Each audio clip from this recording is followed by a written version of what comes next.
স্বাগত news 24 global টাইমে। দর্শক, বিশ্বের নানা প্রান্তের খবর নিয়ে আপনাদের সাথে আছি আমি ফয়সাল মাহমুদ। দেখছিলেন বেরবি কেবল সংবাদ শিরোনামগুলি। চলে যাব পুরো খবর। গাজা উপকূলবর্তী গাজা মেরিন গ্যাস ক্ষেত্রের মালিকানা নিয়ে 3 দশক ধরে চলছে দ্বন্দ্ব। আইনি জটিলতায় অনুসন্ধান কার্যক্রম বন্ধ বহুদিন। তবে বিশ্লেষকরা বলছেন, ফিলিস্তিন যদি আন্তর্জাতিক স্বীকৃতি পায় তবে গ্যাস ক্ষেত্রটির মালিকানা নিশ্চিত হবে। এতে শুধু রাজস্ব নয়, জ্বালানি নির্ভরতা কমিয়ে মানবিক সংকটও লাঘব হতে পারে। প্রায় 3 দশক ধরে গাজা উপকূলবর্তী গাজা মেরিন গ্যাস ক্ষেত্রের মালিকানা নিয়ে চলছে টানাপোড়েন। আইনি জটিলতায় বহু বছর ধরে অনুসন্ধান কার্যক্রম বন্ধ। ব্রিটিশ সংবাদ মাধ্যম দ্য গার্ডিয়ান জানিয়েছে, বর্তমান বাজার দরে এই গ্যাস ক্ষেত্র থেকে প্রায় $400 কোটি গ্যাস উত্তোলন সম্ভব। বিশ্লেষক মাইকেল ব্যারন বলেন, যদি ফিলিস্তিনকে আন্তর্জাতিক স্বীকৃতি দেওয়া হয়, বিশেষ করে যেসব দেশে বড় বড় তেল ও গ্যাস কোম্পানি নিবন্ধিত, সেসব দেশ স্বীকৃতি দিলেই আইনি অনিশ্চয়তা দূর হবে। এর ফলে ফিলিস্তিনি কর্তৃপক্ষ একটি নিরাপদ আয়ের উৎস পাবে। বছরে গড়ে $10 কোটি রাজস্ব আসতে পারে, যা টানা 15 বছর পর্যন্ত স্থায়ী হতে পারে। গ্যাস উত্তোলনের অধিকার পেলে শুধু রাজস্ব নয়, জ্বালানি সরবরাহেও ইসরায়েল নির্ভরতা কমবে ফিলিস্তিনের। ফলে বিদ্যুৎ সংকট কমে মানবিক পরিস্থিতিরও উন্নতি হতে পারে। সম্প্রতি এক মানবাধিকার আইনজীবী গ্রুপ ইতালির রাষ্ট্রায়ত্ত জ্বালানি কোম্পানি ইএনআই-কে একটি সতর্কীকরণ চিঠি পাঠায়। চিঠিতে বলা হয়, ইসরায়েল যে জোন-জি নামে একটি গ্যাস অনুসন্ধান অঞ্চল নির্ধারণ করেছে, তার 62% ফিলিস্তিনের দাবিকৃত জলসীমার অন্তর্ভুক্ত। সেখানে ইতিমধ্যে 6টি লাইসেন্স দিয়েছে ইসরায়েল। বিশ্লেষকের মতে, আন্তর্জাতিক স্বীকৃতি পেলে এসব আইনি জটিলতা দূর হবে এবং এই অঞ্চলের জ্বালানি নিরাপত্তায় এক নতুন দিগন্ত খুলে যেতে পারে। চন্দ্রা, নিউজ 24। জাপান ও ফিলিপাইনের সাথে বড় ধরনের বাণিজ্য চুক্তির ঘোষণা দিয়েছেন মার্কিন প্রেসিডেন্ট ডোনাল্ড ট্রাম্প। তার দাবি, জাপানি পণ্যের শুল্ক কমিয়ে আনার বিপরীতে যুক্তরাষ্ট্রে $550 বিলিয়ন বিনিয়োগ করবে দেশটি। ফিলিপাইনের সাথেও হয়েছে শুল্ক বিষয়ক চুক্তি। ইন্দোনেশিয়ার সঙ্গে হওয়া চুক্তির বিষয়েও ট্রাম্প দিয়েছেন নতুন তথ্য।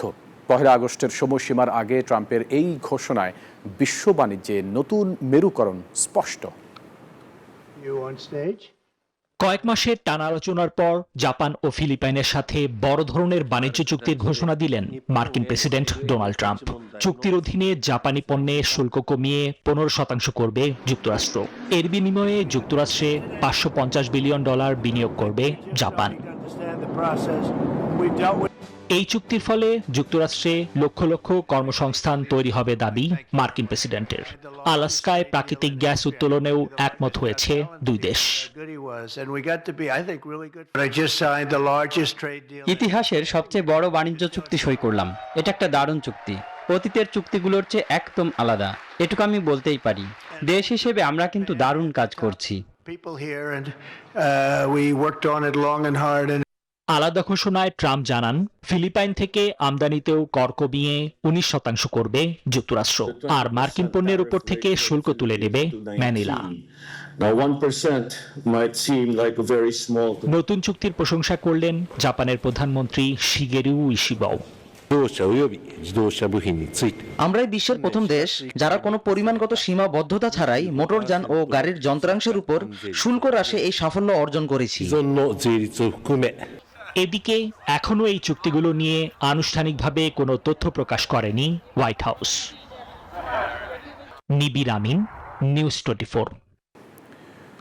টাইফুন উইফার তাণ্ডবে ব্যাপক দুর্যোগে ফিলিপাইন, থাইল্যান্ড ও ভিয়েতনাম। টানা বৃষ্টির কারণে বন্যায় ফিলিপাইনে 7 জনের মৃত্যু হয়েছে, নিখোঁজ রয়েছে অন্তত 8 জন।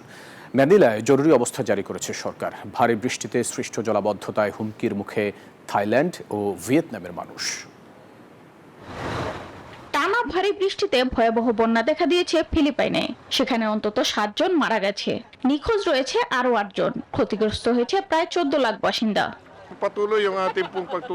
সত্যি কথা বলতে, যাত্রীদের জন্য আমার কাজের জায়গা দিয়ে যাতায়াত করা এবং চলাফেরা করা খুবই কঠিন।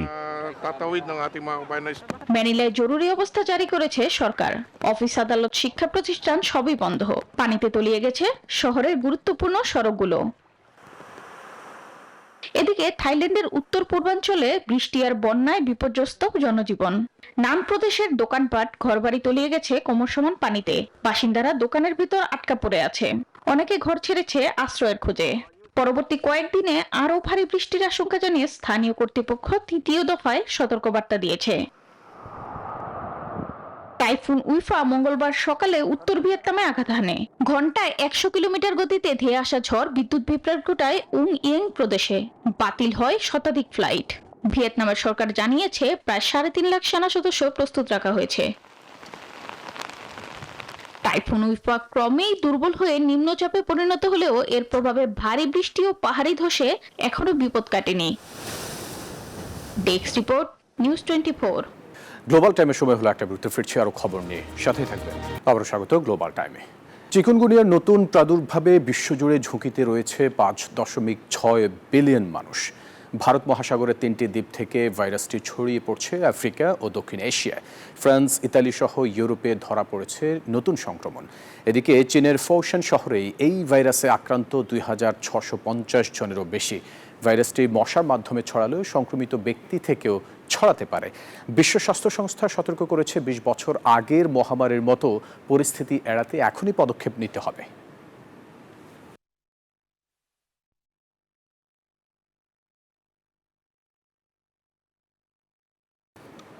এই ছিল গ্লোবাল টাইমে। এতক্ষণ সাথে থাকার জন্য ধন্যবাদ সবাইকে।